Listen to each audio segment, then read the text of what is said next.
ng pagnanais ng pamahalaan na pagyamanin ang sektor na bumubuhay sa pambansang ekonomiya. Patuloy na nagsusumikap ang ating mga magsasaka at mangingisda upang kamtin ang kasaganahan para sa lahat. Marami mang balakid, patuloy silang kumikilos tungo sa Pilipinas na may masaganang agrikultura at maunlad na ekonomiya. Mabuhay ang mga food heroes ng bansa! Ikinararangal kayo ng lahing Pilipino.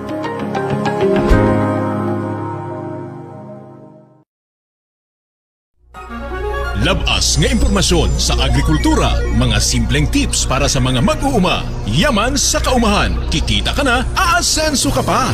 Sa programang AgriSenso, kauban si Inday Bajang o Clara Tita. Kini nga programa hatod kaninyo sa King's VitaPlus Animal Feed Supplement, Panamox Antibiotic Caplet ug Panamox Forte ug sa Intenso Premium, Intenso Power Stag ug Intenso Plus. Hello! Magandang araw po sa ating lahat, Luzon, Visayas at Mindanao. Welcome na naman sa ating AgriSenso. Sa agrikultura, aasenso ka. And dahil napaka-special na araw na ito, makakasama natin si Pulomolok Native Chicken. Hi mga ka-AgriSenso! Correct! Ang hari ng mga chicken breeders kasama nyo sa AgriSenso. So if ever meron po kayong mga katanungan, meron po kayong mga gustong i-clarify sa mga vlogs, sa mga videos ni Sir Sean, maaari po kayong mag-comment na dito o magtanong, of course, para direkta po niyang masagot ang inyong mga katanungan o kaya clarification. So, diba? So, maswerte po tayo ngayon dahil yung mga experiences ni Sir Sean ay ma-share niya sa atin dito, of course, when it comes sa pag-aalaga po ng manok. Okay? Dahil alam naman natin na sa Sir Sean, ang hari ng mga chicken breeders, napakarami na ng kanyang mga experiences. And I'm sure kayo makaka-relate at pwede nyo rin pong mai-applyan sa inyong pag-aalaga ng manok. Okay? Ayan, speaking of course, sa lahat po ng ating mga kumbaga mga royal listeners natin via King's Radio, maraming salamat po sa mga kaka-tune in pa lang. Ito po ang programang AgriSenso. Yung layunin po ng programang ito ay mabigyan po ng importansya lahat ng ating mga magsasaka, ang ating mga mangingisda. Dahil kayo po, of course, ay napakalaking kontribusyon po ng ang inyo pong kumbaga kakayahan sa pag-aalaga ng hayop ay napakalaki pong kontribusyon yan sa atin, sa mga mamamayang Pilipino. Dahil kayo po ay nagsilbing, kumbaga, food heroes namin. Kayo po ang nagbigay sa amin ng pagkain sa aming mga hapagkainan. Biruin nyo kung hindi mag-alaga ng manok si Pulomolok Native Chicken o kaya si Manok Tambayan. Wala tayong manok ngayon. Diba? Ilang Pulomolok Native Chicken at Manok Tambayan kaya meron tayo sa buong Pilipinas. So, I'm sure million, I think, diba? So, isa lamang po sila Manok Tambayan at saka si Pulomolok Native Chicken, mga dakila nating food heroes also na nagbibigay sa atin ng mga impormasyon, of course, sa pag-aalaga ng manok. And then, speaking of pag-aalaga ng manok, ay, wag na siguro nating patagalin pa dahil I'm sure excited na po ang ating mga viewers, ang ating mga, kumbaga, ang mga followers also ni Sir Sean sa ating topic ngayon. But before that, kunti lamang ay shoutout ko lang lahat ng mga listeners natin via King's Radio stations dyan sa Lambunaw, sa may Negros Oriental, dito naman po sa may Surigao del Sur, Agusan del Sur, at sa may Davao de Oro, Davao del Norte at Davao Region sa Davao City. Okay? Hello po sa inyong lahat. Ganun din po, Sir Sean, sa ating AgriSenso sa Agrikultura Facebook page. Hello po sa inyo. At tayo din po ay live sa Damdamag Digital Media. At later on ay malalive din po tayo sa Regional News Group or RNG Luzon. So pakishare po ng ating live na yon. Dahil kasama po natin si Pulomolok Native Chicken, kailangan po ay marami ang makakaalam sa sikreto. Sikreto kaya? Secret reveal ito. Pero parang walang sikreto na si Sir Sean dahil halos lahat sa kanyang vlog, hindi siya madamot sa pagbibigay ng impormasyon, 'di ba? Kahit gaano na karami ng mga followers niya, yung kumbaga hindi siya takot na malaman yung mga sekreto niya dahil yun nga, hindi madamot si Sir Sean, ibinibigay niya bilang tulong po yan sa lahat ng ating mga chicken breeders, di ba? Kumbaga, dito sa Agrisenso, matuto tayo para sabay-sabay tayong umasenso. Di ba? So I think ready na po ang ating Pulamalok Native Chicken. Ano daw po kaya ang mga dapat gawin para mas maging healthy at maparami po ang pangingitlog ng inyong mga inahing manok dyan? Ano kaya ang mga sekreto na i-reveal sa atin ni Sir Sean? Ayan, ready na si Sir Sean! Yan. So, once again, magandang hapon po sa inyong lahat at napakaganda ng topic natin, no? Kasi nga, ito'y nakakatulong para sa ating mga farmers, lalo na sa mga nag-aalaga ng manok. So, unang-unang tip na sasabihin ko sa inyo para mas maging healthy yung ating mga alaga, no, is always check your breeders. Yan. So, napaka-importante ng unang tip natin dahil dapat po talaga ma-check natin yung ating mga alagang mga manok, lalong-lalo na yung mga breeders natin dahil dito nagagaling lahat ng mga similya natin. So, always check na magana silang kumain. So, dapat po kasi yung pagkain nila is malasa. No? Hindi lang po masustansya kundi malasa pa. Yan. And dapat i-check nyo yung mga mata nila. Yung mga mata nila, dapat po walang tubig-tubig. Kasi kapag meron tubig-tubig yung kanilang mata, meron po yung sipon, no? And yung ilong nila, kapag medyo mamasa-masa, may sipon po yan. And kapag may sipon, gamutin na agad. Huwag na po hayaan na lumala pa, no? Yung kanilang mga sakit. Kasi kapag lumala, medyo magastos na yon sa gamot at baka pwedeng ikamatay pa nila kasi nga malala na yung sakit nila. And dapat always check, no, na yung katawan nila kung maganda ba. Kung merong yung katawan nila, maganda silang kumain, no? Magana, yan. Tapos yung katawan nila payat, ibig sabihin yan, merong problema. Posibleng may problema sa digestive organs niya, no? Or sa merong parasitiko. So deworm. Yan. So, gamitin nyo na yung dewormer na pwedeng magpagaling sa kanyang mga digestive organs na mga sira-sira, no? Albendazole and praziquantel. Yung ginagamit ko is worms to go. Yan. So, yung chinecheck ko pa is yung kanilang mukha. Yan. Sa mukha nila, always check na dapat kapag breeders, no, ay medyo pula na po yung kanilang itsura. Kasi kapag pulang-pula yung kanyang itsura, talagang ready sila magpamate. Kapag maputla naman yung itsura ng ating mga manok, posibleng merong problema yan, no, na niramdam sa loob ng kanyang katawan. Kaya mag-antibiotics na. Yan. So, same din po dun sa mga breeders natin. At please check din po sa kanilang balahibo. Na kapag yung balahibo nila medyo nagmo-molt, no, kailangan nyo magbigay ng amino acids at saka probiotics para mabilis yung paglugo nila or pag-molt or pag-change ng balahibo. So, amino acids and probiotics. So, andyan na yan sa King's Vita Plus. So, yun, ang susunod naman na sasabihin ko sa inyo, no, ay napaka-importante din. Yan. So, dapat magbigay ng calcium sa inyong mga alagang manok, no? Yun yung tip number 2 natin, magbigay ng calcium.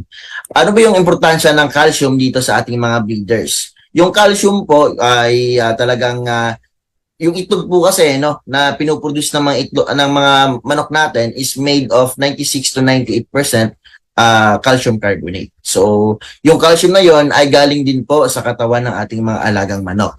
And kapag hindi tayo nagbibigay ng calcium sa ating mga alaga, no, both roosters and hens natin, posibleng yung mga itlog nila or napapansin nyo sa itlog nyo na kapag hindi kayo nagbibigay ng calcium ng mga itlog na inyong mga manok, ay hindi po matigas yung shell or hindi po maganda yung shell. At saka yung iba, may lumalabas na itlog tapos wala pong shell. Ibig sabihin, kulang na po sa calcium yung inyong mga alaga. At saka minsan nalulumpo na po yung manok dahil nga sa sobrang pangitlog na ating mga manok at hindi naman kayo nagbibigay ng calcium. So nalulumpo sila. Kasi nga, nakukulang na sila sa calcium.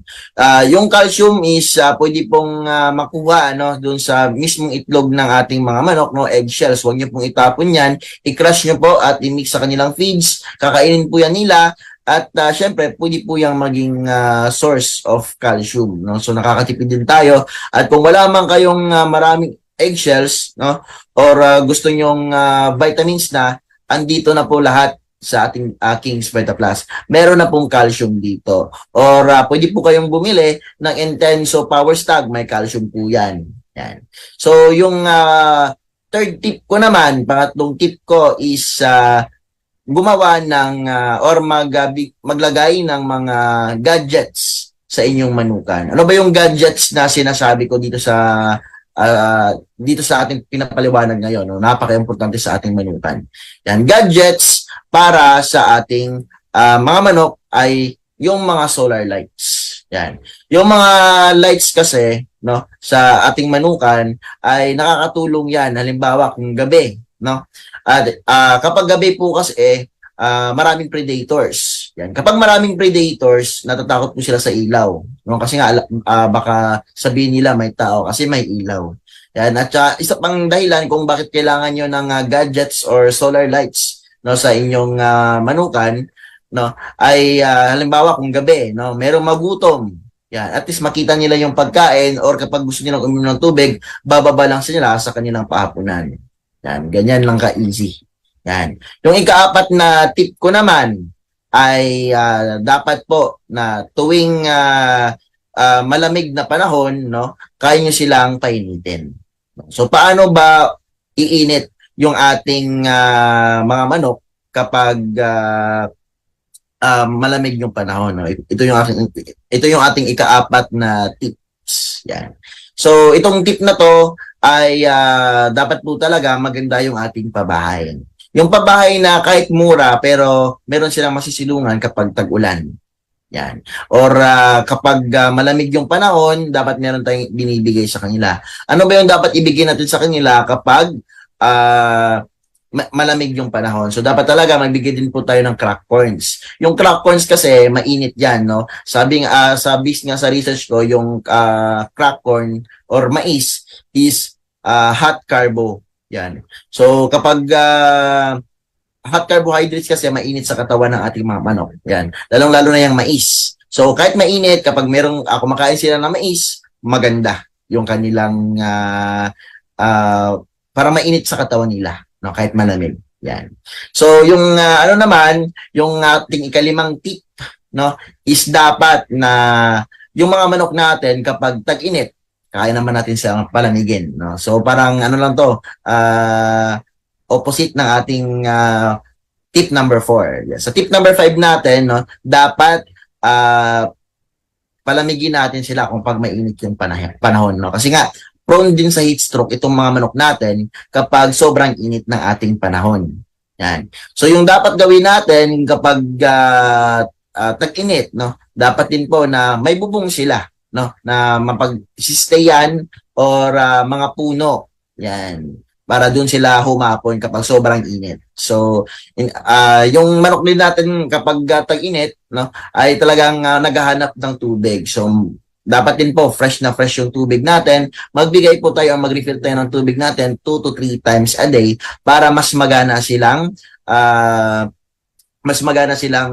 kumain or uminom ng tubig. Yeah. So, itong kapag mainit yung panahon, dapat i-take advantage nyo na. Dahil kapag mainit yung panahon, mas maganda yung produksyon ng ating mga manok. So, magbigay po kayo ng vitamins or magandang pakain para mas maganda po yung napuproduce nila. No? So, sabi ko nga, take advantage natin ang tag-init na panahon kasi mas malakas mangitlog yung ating mga manok kapag tag-init. Yan. Yung number 6 na tip natin, no, ay dapat yung ating manukan is predator-free na manukan. So, paano masasabi na predator-free? So, dapat hindi po makapasok yung mga snakes, no, or mga aso, no, or pusa doon sa loob ng ating manukan. So, ano ba yung ginagamit ko para maiwasan yung mga ahas sa ating mga manukan? So, yung ginagamit ko naman is nets, which is yung size ng ating mga holes sa nets natin is 1 centimeter. Yan. Yun lang yung size ng holes natin at hindi po nakakapasok doon yung ating yung mga ahas, no? Kasi kapag pumasok sila doon, pwede silang mabitag at mamatay. So, safe na safe yung ating mga manok sa ahas. And about naman dun sa pusa, no? Hindi naman madali-dali ng pusa yung ating mga manok kasi nga malalaki naman yung mga manok natin. And sa aso naman, dapat po talaga na may tao tayo sa ating manukan, no? Kasi nga kapag may tao, takot yung aso at hindi po papasok ng peste yung ating manukan. Yan. Syempre, take note na magbakuna talaga sa ating mga alaga. Yon yung aking tip number 7 o last na tip ko. Magbakuna and magbigay ng maintenance, no? Tip number 7 natin, mag-maintenance sa ating manukan. Unang-una, bakuna every 3 months, Lasota plus IB, Newcastle's disease, Lasota plus infectious bronchitis. Yung kasunod naman is magbigay ng proper vitamins sa ating mga alaga. Kasi kapag purong feeds lang, hindi po enough yan. Lalong-lalo na kapag nabibigay tayo ng organic na feeds. Kasi kapag organic feeds lang, ay natural lang po talaga. At kapag hindi tayo sumunod sa uso, lalong-lalo na sa mga new technologies, maiiwan tayo sa ibang buyers, no? So, dapat kasi dito is mapa-early natin yung harvest natin. Early and very productive na production. Yan. And syempre, mag-deworm. Yan. Syempre sa mga deworm, yun nga sinasabi ko kanina, yung ginagamit ko is worms to go kasi may albendazole and praziquantel na siya. And syempre, vitamins, no, yung ginagamit ko, nimimix ko sa pagkain nila, King's Vita Plus po. Kasi isang pakete o dalawang pakete, good for 50 kilos of feeds na po. Or isang kutsara, good for 100 heads na every meal. Yan. Tapos yung King's Vita Plus estimated po na 20 na kutsara sa isang pakete. At 100 grams na po yan, no? Hindi po katulad ng ibang vitamins na 20 to 25 grams lang at napakamahal. Doon naman din tayo sa mga sisiw natin, maintenance tayo sa ating sa mga sisiw natin ng vitamins, no? Simula pag 6 weeks, mag-deworm na po kayo and every 3 months to 6 months na yung pag-deworm after 6 weeks old, no, na first nilang deworm. Yan. And syempre, yung ginagamit ko sa sisiw natin na vitamins sa pagkain nila, mayroong King's Vita Plus and Intenso Plus doon sa kanilang patubig. So bakit nga ba ako gumagamit pa ng Intenso Plus? Yung Intenso Plus kasi may CGF siya or chloral growth factor na nakakatulong para mabilis yung paglaki ng ating mga alagang mga sisiu. Yan. At mabilis silang ma-harvest for meat production. And syempre sa mga breeders naman natin, maintenance tayo once a week or twice a week ng Intenso Premium and Intenso Power Stag. Both po yan sa ating rooster and hens. Yan. Kasi talagang napaka-effective niyan and medyo mura siya, no? At napakaganda talaga ng performance. Sabi ko nga sa mga hens natin, no, at sa mga roosters natin na kulang sa calcium, itong ating Intenso Power Stag po, meron po yang calcium. And yung kinagandaan din po dun sa Intenso Premium, no, talagang may CGF din po yan, no, lalong-lalo na sa gustong magpalaki ng kanilang mga breeders. Yan.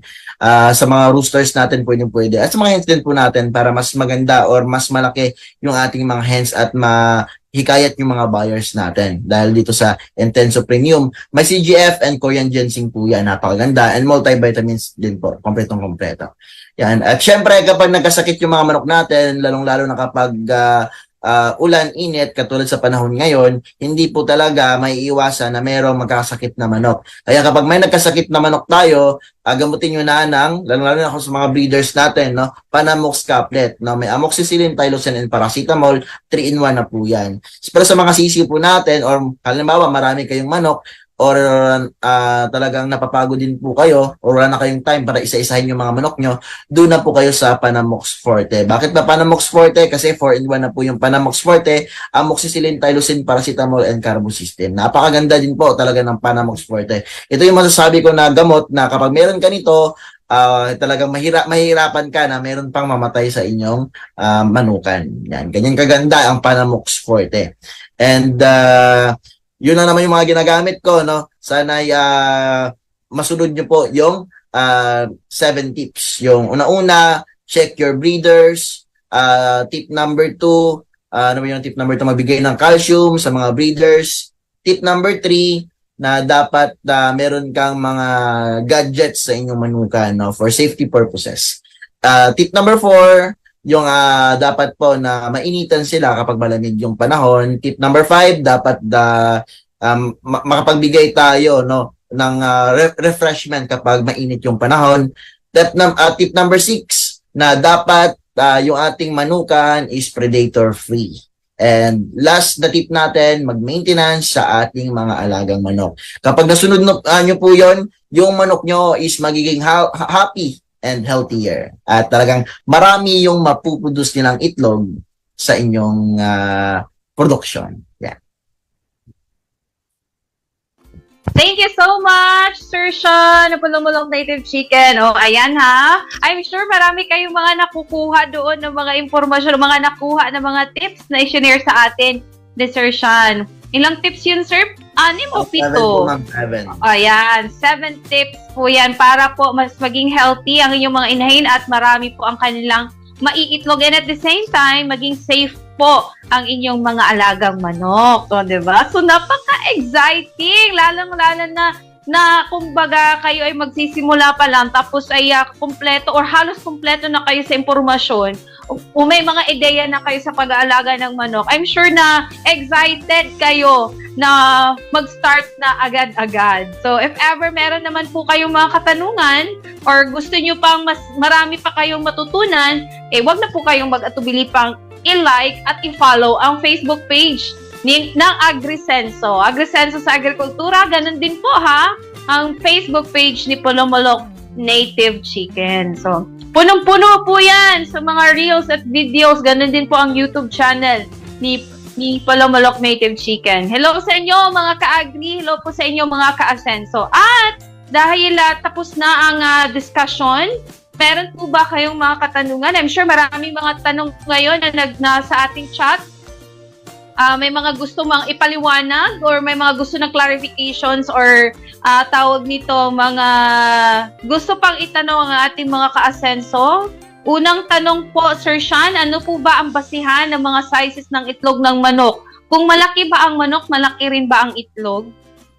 Yes, ma'am, no? Yun po talaga yung kapag malaki kasing manok, malaki talaga yung itlog niya. Kasi kapag malaki yung kanyang itlog, ibig sabihin, malaking mga lahi ng manok yun. And kapag maliit na manok, talagang maliit yung itlog. Okay. So, makadepende din talaga sa sizes ng manok. So, yun ba yung, sir? Yun ba yung dahilan na, kumbaga, may mga large eggs, extra XL, mga ganon, jumbo eggs? Kapag, naman ma'am, sobrang laki ng itlog, abnormalities po yun, at saka sobrang liit, abnormalities po. At saka meron din mga itlog na iba yung shape niya, no? Or nadi-deform. Kasi ibig sabihin niya, na-stress yung ating mga manok or nasobrahan sa vitamins. Oh. So, mga XL, jumbo na mga itlog ng manok, goods na goods yan for tabled eggs, no? So, napansin ko, gumagamit ako ng maraming King's Vita Plus sa pagkain nila. Marami akong nakuha mga malalaking itlog, no? Double yolk. Talaga ma-advise ko yung King's Vita Plus sa mga nag-aalaga ng white leghorn or nagpuproduce ng itlog sa palengke or yung puting itlog. Wow ha. Wow ha, yun ha. Another, yun siya. Trivia na sabihin natin yun.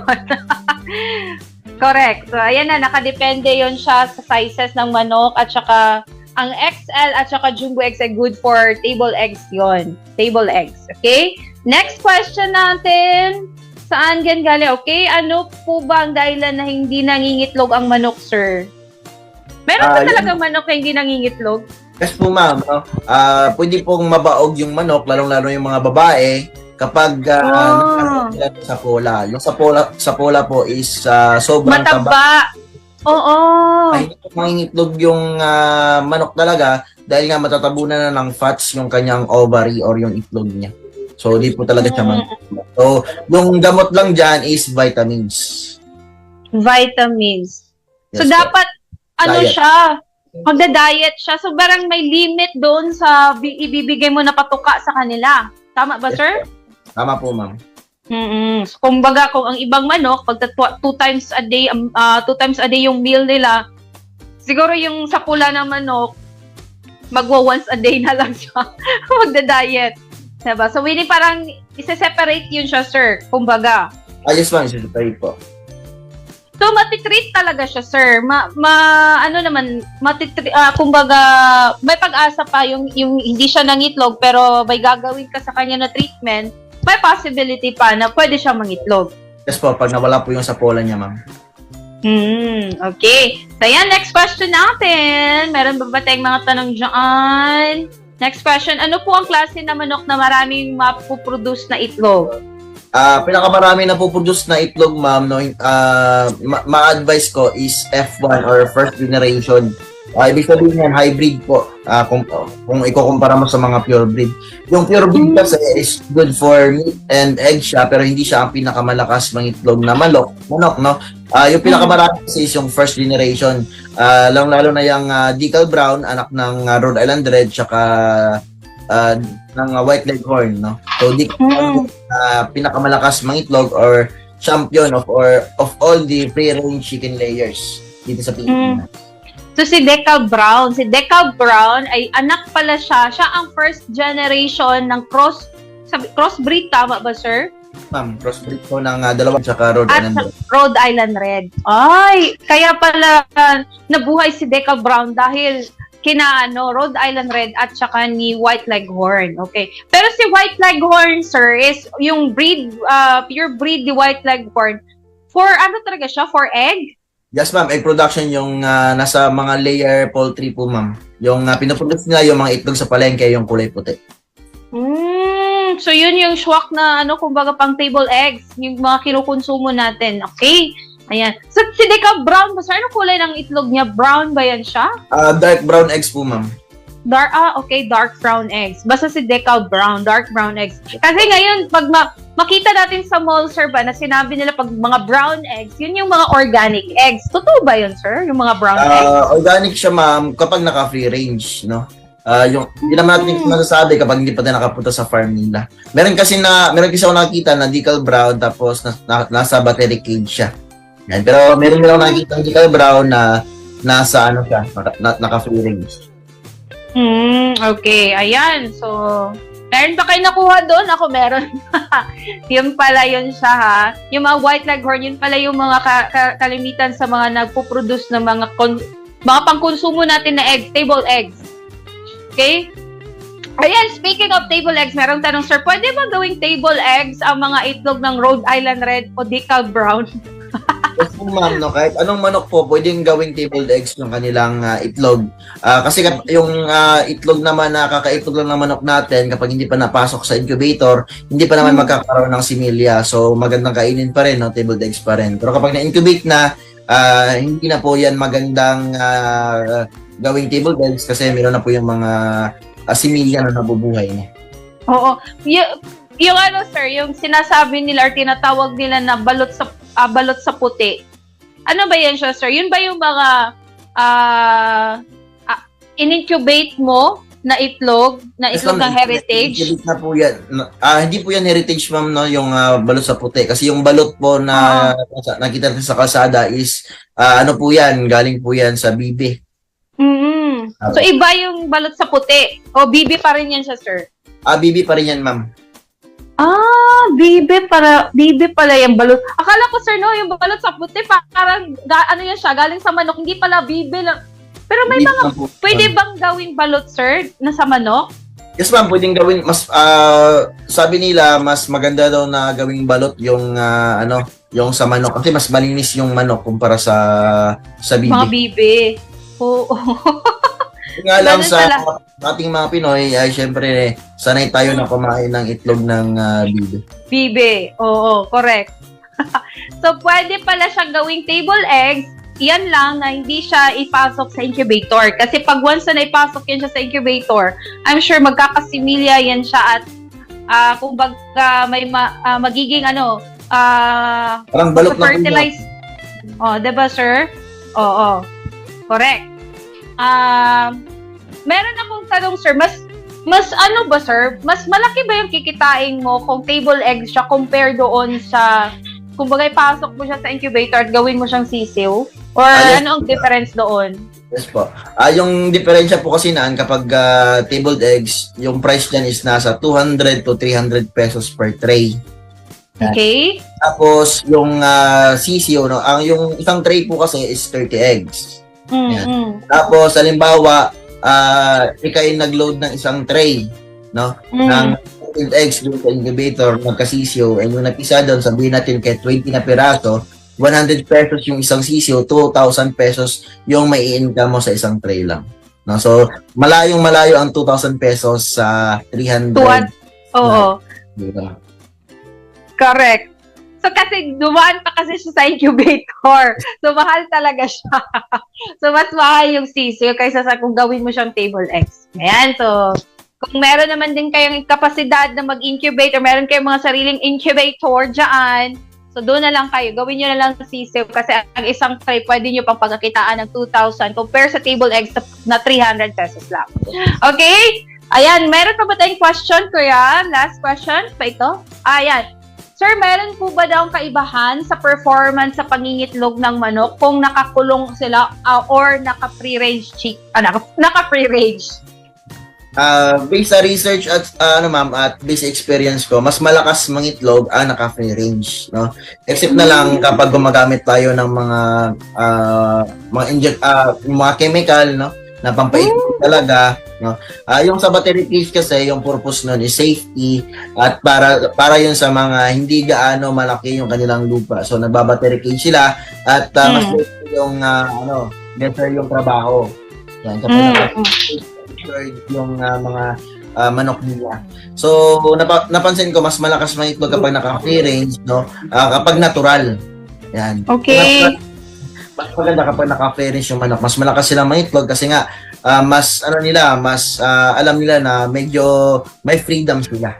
Yan. Parang yun, ma'am, naghuli ka ng wild na ibon. So mas yung itlog nila o production nila doon sa wild kumpara sa captivity. Okay. Kasi po kumbaga nature kasi talaga ng manok no na nakagala sila. Depende na rin siguro no sa level ng kanilang kumbaga hindi sila stress. Kasi syempre kung naka-free range sila, nakakagala sila kahit saan. Kumbaga may freedom sila. So hindi sila gaano kasyadong nai-stress. Kaysa kung nakakulong sila, parang limited lang yung galaw nila kasi yun lang. Nandun lang sila sa kulungan. So, ayan na. So, meron tong malaking kaibahan. Of course, mas marami po ang itlog based sa experience din ni Sir Sean na kapag naka-free range po ang inyong mga alagang manok. Okay? Meron pa ba tayong question, Kuya? Last question. Yan. Ano po ba madalas na gadget na ginagamit para bumalik ang pangingitlog ng manok? Wala naman talagang gadget, ma'am, no, para sa pangitlog ng malakas mangitlog yung ating manok.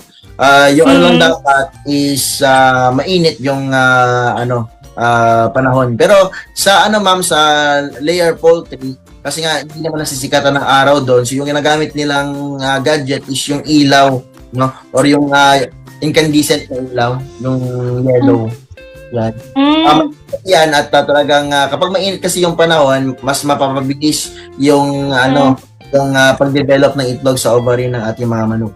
Pero kapag naka-free range, it's not advisable kasi mas-stress yung ating mga alagang manok.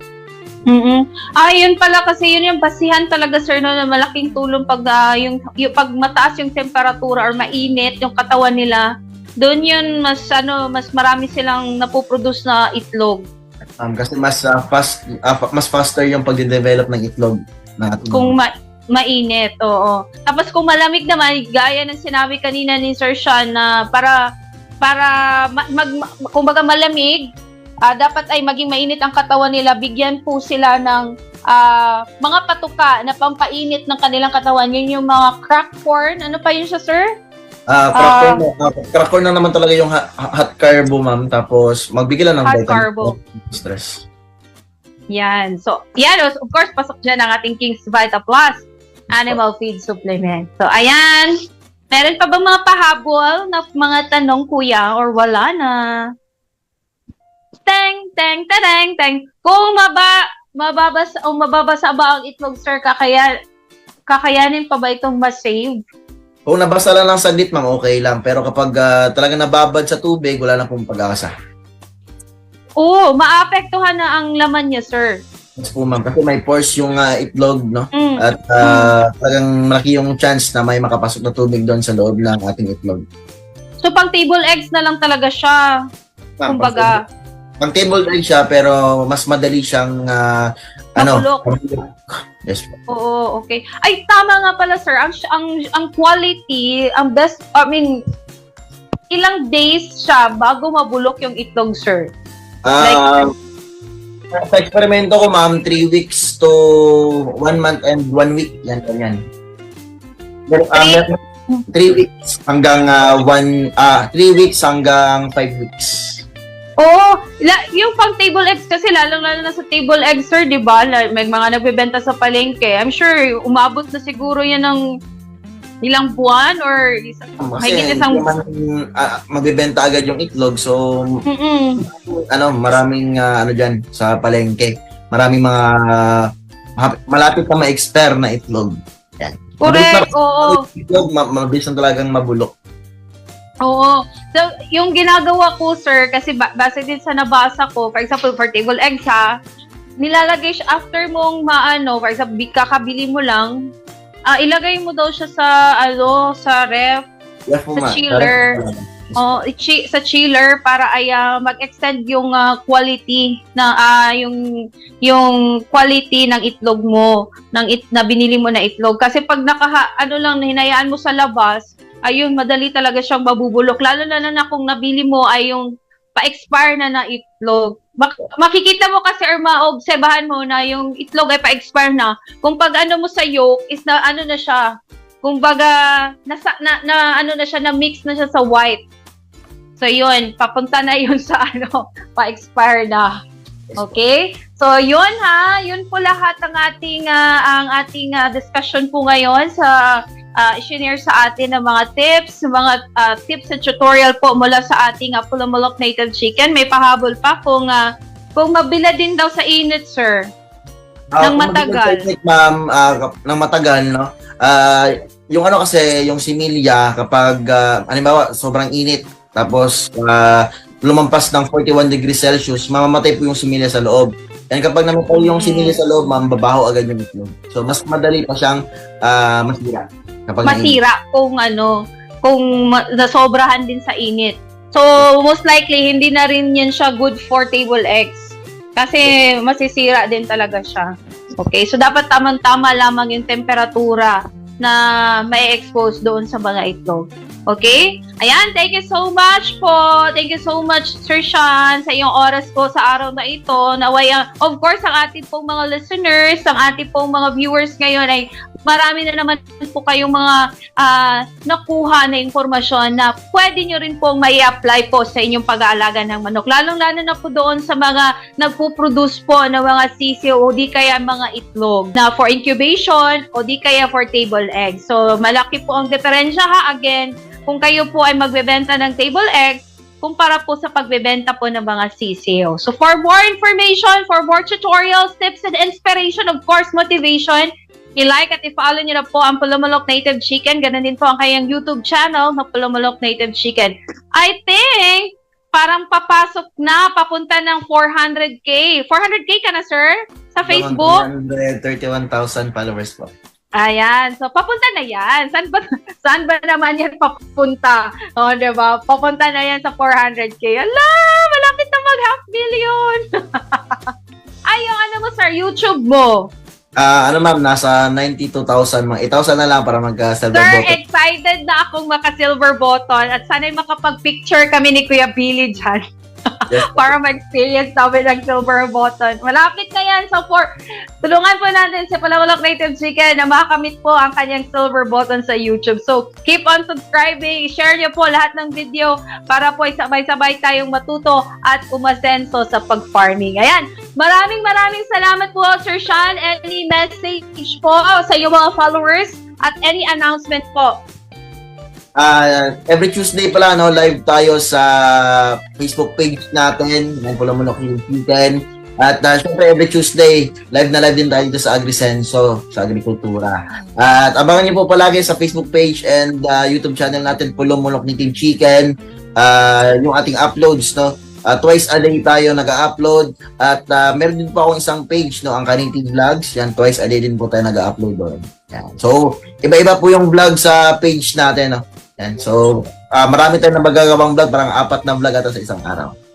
Wow, ang daming impormasyon yan ha. Hindi ka ba na diyan sir na out of thoughts or focus for sa content? Meron ka bang mga ganun? I'm sure. Para sa mga natin, mga supporters natin, gagawa tayo ng paraan para makapag-produce ng maraming content. Correct. Ayan. So ayan na. Bago po natin bitawan ang ating programa ngayon, ihatid muna natin ang ating agri-balita mula po kay Inday Bajang dahil yung mga kakayahan po ng bawat agri-office sa Occidental Mindoro ay tinalakay. So alamin natin kung ano po ang mga itinalakay ng mga agri-offices dyan sa Occidental Mindoro.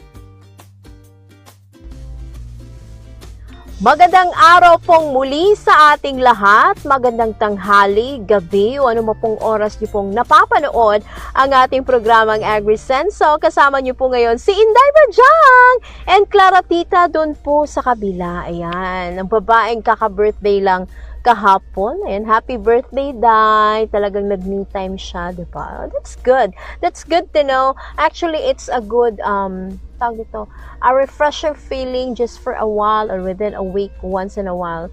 During weekends and on your day off, you took time to relax, just be with yourself. May mga panahon talaga na nakakatulong yung mag-isa ka lang, thinking of a lot of things within in your end.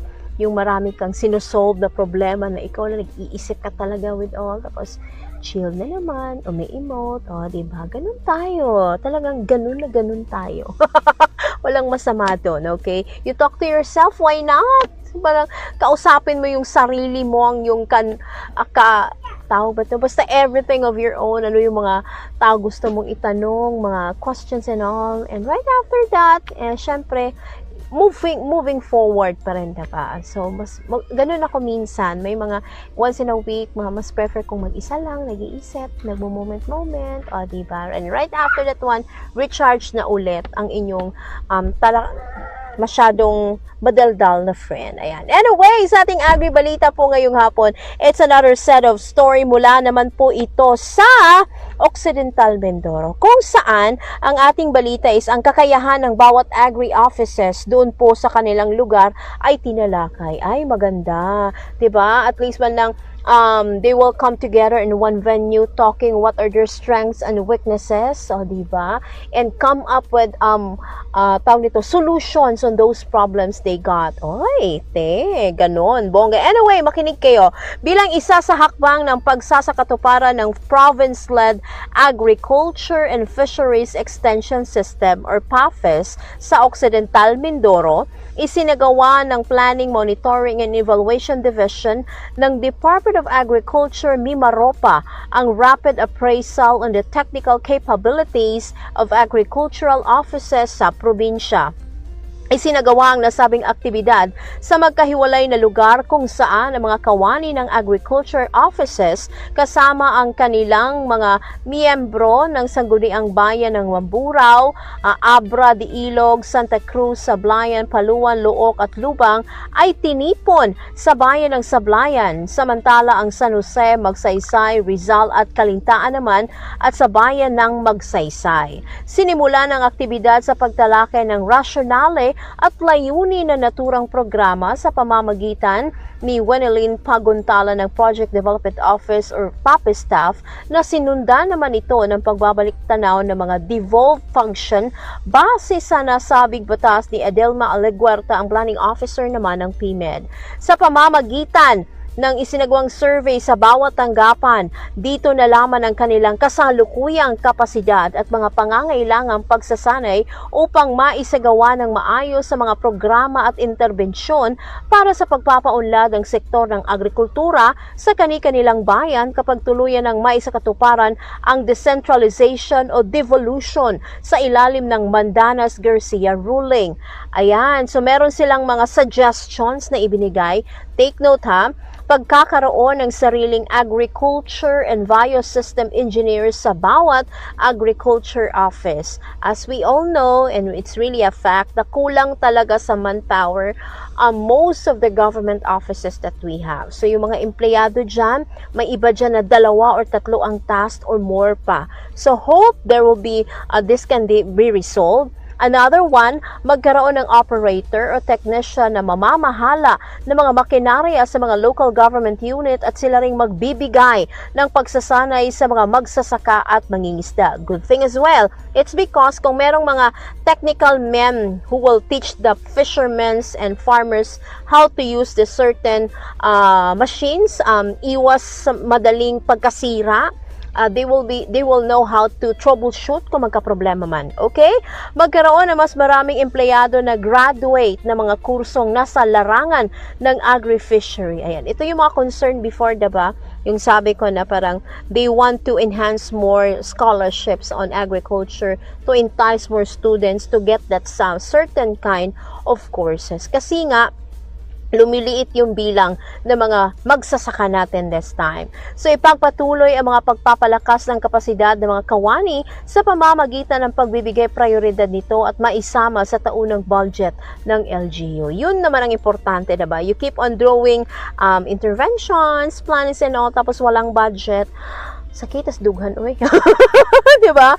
Magkakaroon ng epektibong pagsasakatuparan ng mga programang magpapalakas sa kapasidad ng mga LGU, pagpapalakas sa kolaborasyon ng iba't ibang ahensya ng gobyerno, kagaya ng Technical Education and Skills Development Authority, Agricultural Training Institute, Department of Trade Industry, Department of Science and Technology, Department of Communication and Technology at ng Department of Agriculture at iba pang opisina ng ating gobyerno. So yun, mas mabuti na in a while, you can also group together the one office. Ayan, diba? Uy, anong kulang ninyo dyan sa inyong dapi, sa inyong lugar? Pag-usapan natin. O, diba? So isa talaga yun, manpower, diba? Talagang yun ang pinakaano is, sa lawak ba naman ng isang lugar and you have only few persons to help out getting into sa mga programa. So mahirap yun. So yun sana yung gawin na every now and at least checking of all those functions and responsibilities yung different agriculture offices natin just for a while, at least not quarterly, at least once a year they will check saan tayo nagkulang, ano pa yung pwede nating i-push, ano pang pwedeng gawin, diba? Syempre you're working for the people, so talagang andun talaga yung punto na you really have to give your best for everything. And we as well, yung mga groups, mga farmers group and all, also you also do your share as well.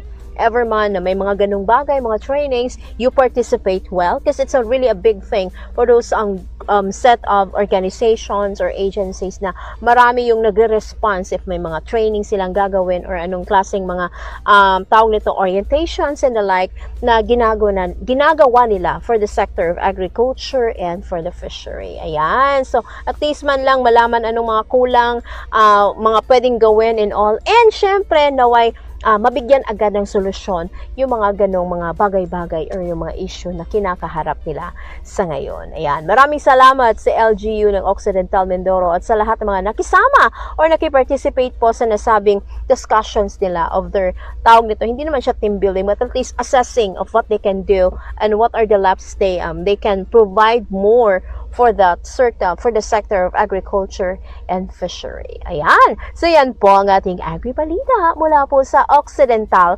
Mindoro. Ito pong inyong higala. Ayan. Inday Bajang. Balik po tayo kay Auntie Claritita. Auntie. Hello, Day. Thank you so much sa iyong Agri-Balita for today. So, ayan, thank you so much sa lahat po ng mga sumubaybay sa ating programa ngayon sa AgriSenso mula sa Agri-Unique Chika at napunta tayo sa Agri-Balita. Punta naman po tayo sa mga lahat nagtatanong sa ating mga products. Kung kayo po ay nandyan naman malapit sa inyong mga Agrivet stores, why not? I-avail nyo na, punta na po kayo at bumili na po kayo ng King's Vita Plus Animal Feed Supplement.